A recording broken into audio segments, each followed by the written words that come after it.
The Norka, a Russian fairy tale. Once upon a time there lived a king and queen. They had 3 sons, 2 of them with their wits about them, but the third a simpleton. Now the king had a deer park in which were quantities of wild animals of different kinds. Into that park there used to come a huge beast, Norka was its name, and do fearful mischief, devouring some of the animals every night. The king did all he could, but he was unable to destroy it. So at last he called his sons together and said, "Whoever will destroy the Norka, to him will I give the half of my kingdom." Well, the eldest son undertook the task. As soon as it was night, he took his weapons and set out. But before he reached the park, he went into a traktir, or tavern, and there he spent the whole night in revelry. When he came to his senses, it was too late. The day had already dawned. He felt himself disgraced in the eyes of his father, but there was no help for it. The next day the second son went and did just the same. Their father scolded them both soundly, and there was an end of it. Well, on the third day the youngest son undertook the task. They all laughed him to scorn because he was so stupid, feeling sure he wouldn't do anything. But he took his arms and went straight into the park and sat down on the grass in such a position that the moment he went to sleep, his weapons would prick him and he would awake.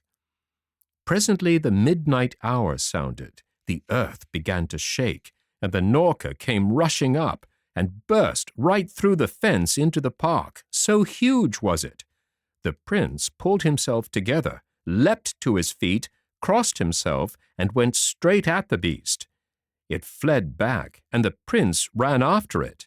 But he soon saw that he couldn't catch it on foot, so he hastened to the stable, laid his hands on the best horse there, and set off in pursuit. Presently he came up with the beast, and they began a fight. They fought and fought. The prince gave the beast 3 wounds. At last they were both utterly exhausted, so they lay down to take a short rest. But the moment the prince closed his eyes, up jumped the beast and took to flight. The prince's horse awoke him. Up he jumped in a moment and set off in pursuit again, caught up with the beast, and again began fighting with it. Again the prince gave the beast 3 wounds, and then he and the beast lay down again to rest. Thereupon away fled the beast as before.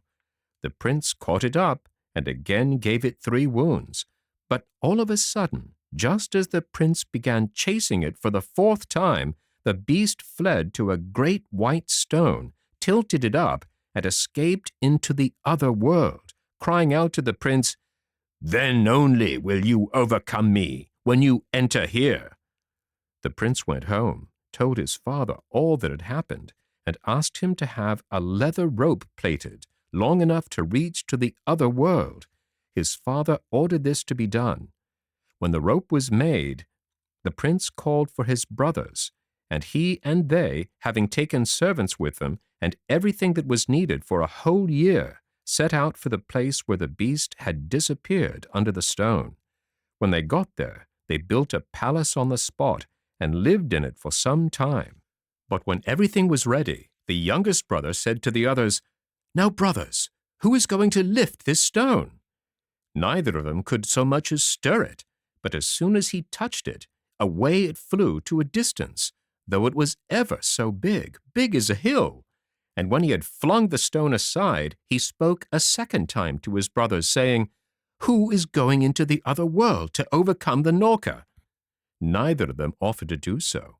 Then he laughed at them for being such cowards and said, "Well, brothers, farewell.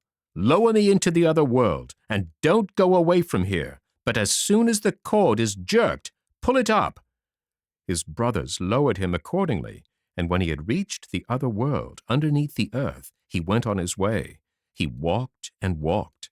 Presently he espied a horse with rich trappings, and it said to him, "Hail, Prince Ivan! Long have I awaited thee." He mounted the horse and rode on, rode and rode, until he saw standing before him a palace made of copper. He entered the courtyard, tied up his horse, and went indoors. In one of the rooms a dinner was laid out. He sat down and dined, and then went into a bedroom. There he found a bed on which he lay down to rest. Presently there came in a lady, more beautiful than can be imagined anywhere but in a fairy tale, who said, "Thou who art in my house, name thyself. If thou art an old man, thou shalt be my father. If a middle-aged man, my brother. But if a young man, thou shalt be my husband dear. And if thou art a woman and an old one, thou shalt be my grandmother. If middle-aged, my mother. And if a girl, thou shalt be my own sister."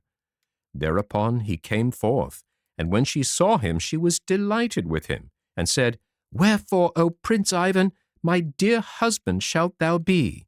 Wherefore hast thou come hither?" Then he told her all that had happened, and she said, "That beast which thou wishest to overcome is my brother. He is staying just now with my second sister, who lives not far from here in a silver palace. I bound up 3 of the wounds which thou didst give him." Well, after this they drank and enjoyed themselves, and held sweet converse together. And then the prince took leave of her, and went on to the second sister, the one who lived in the silver palace, and with her also he stayed a while. She told him that her brother Norka was then at her youngest sister's. So he went on to the youngest sister, who lived in a golden palace. She told him that her brother was at that time asleep on the blue sea, and she gave him a sword of steel and a draught of the water of strength. And she told him to cut off her brother's head at a single stroke. And when he had heard these things, he went his way.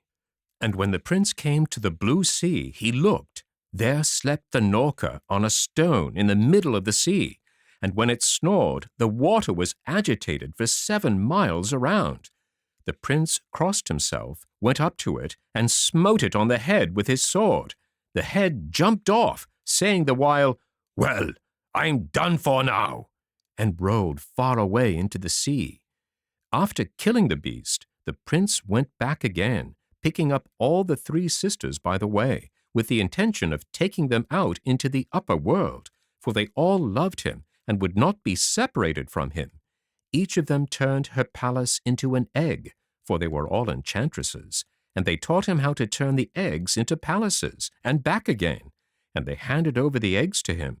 And then they all went to the place from which they had to be hoisted into the upper world, and when they came to where the rope was, the prince took hold of it, and made the maidens fast to it. Then he jerked away at the rope, and his brothers began to haul it up. And when they had hauled it up, and had set eyes on the wondrous maidens, they went aside and said, "Let's lower the rope, pull our brother part of the way up, and then cut the rope. Perhaps he'll be killed, but then if he isn't, he'll never give us these beauties as wives." So, when they had agreed on this, they lowered the rope, but their brother was no fool. He guessed what they were at, so he fastened the rope to a stone, and then gave it a pull. His brothers hoisted the stone to a great height, and then cut the rope. Down fell the stone and broke in pieces. The prince poured forth tears and went away. Well, he walked and walked. Presently a storm arose, the lightning flashed, the thunder roared, the rain fell in torrents. He went up to a tree in order to take shelter under it, and on that tree he saw some young birds which were being thoroughly drenched. So he took off his coat and covered them over with it, and he himself sat down under the tree. Presently there came a flying bird, such a big one that the light was blotted out by it. It had been dark there before, but now it became darker still. Now this was the mother of those small birds which the prince had covered up, and when the bird had come flying up, she perceived that her little ones were covered over, and she said, "Who has wrapped up my nestlings?" And presently, seeing the prince, she added, "Didst thou do that? Thanks. In return, ask of me anything thou desirest. I will do anything for thee." "Then carry me into the other world," he replied. "Make me a large vessel with a partition in the middle," she said. "Catch all sorts of game, and put them into one half of it, and into the other half pour water, so that there may be meat and drink for me." All this the prince did. Then the bird, having taken the vessel on her back, with the prince sitting in the middle of it, began to fly. And after flying some distance, she brought him to his journey's end, took leave of him, and flew away back. But he went to the house of a certain tailor, and engaged himself as his servant. So much the worse for wear was he, so thoroughly he had altered in appearance, that nobody would have suspected him of being a prince. Having entered into the service of this master, the prince began to ask what was going on in that country. And his master replied, "Our two princes, for the third one has disappeared, have brought away brides from the other world and want to marry them. But those brides refuse, for they insist on having all their wedding clothes made for them first, exactly like those which they used to have in the other world, and that without being measured for them. The king has called all the workmen together, but not one of them will undertake to do it." The prince, having heard all of this, said, "Go to the king, master, and tell them that you will provide everything that's in your line." "However can I undertake to make clothes of that sort? I work for quite common folks," said his master. "Go along, master. I will answer for everything," says the prince. So the tailor went. The king was delighted that at least one good workman had been found, and gave him as much money as he ever wanted. When his tailor had settled everything, he went home, and the prince said to him, "Now then, pray to God and lie down to sleep. Tomorrow all will be ready." And the tailor followed the lad's advice and went to bed. Midnight sounded. The prince arose, went out of the city into the fields, took out of his pocket the eggs which the maidens had given him, and as they had taught him, turned them into 3 palaces. Into each of these he entered, took the maidens' robes, went out again, turned the palaces back into eggs, and went home. And when he got there, he hung up the robes on the wall and lay down to sleep. Early in the morning his master awoke, and behold, there hung such robes as he had never seen before, all shining with gold and silver and precious stones. He was delighted, and he seized them and carried them off to the king. When the princesses saw that the clothes were those which had been theirs in the other world, they guessed that Prince Ivan was in this world, so they exchanged glances with each other, but they held their peace. And the master, having handed over the clothes, went home, but he no longer found his dear journeyman there. For the prince had gone to a shoemaker's, and him too he sent to work for the king. And in the same way he went the round of all the artificers, and they all proffered him thanks, inasmuch as through him they were enriched by the king. By this time the princely workmen had gone the round of all the artificers. The princesses had received what they had asked for. All their clothes were just like what they had been in the other world.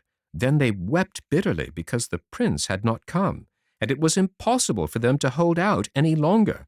It was necessary that they should be married. But when they were ready for the wedding, the youngest bride said to the king, "Allow me, my father, to go and give alms to the beggars." He gave her leave, and she went and began bestowing alms upon them, and examining them closely. And when she had come to one of them, and was going to give him some money, she caught sight of the ring which she had given to the prince in the other world, and her sister's rings too, for it really was he.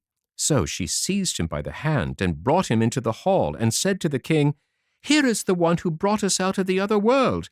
His brothers forbade us to say that he was alive, threatening to slay us if we did." Then the king was wroth with those 2 sons, and punished them as he thought best. And afterwards 3 weddings were celebrated. The end.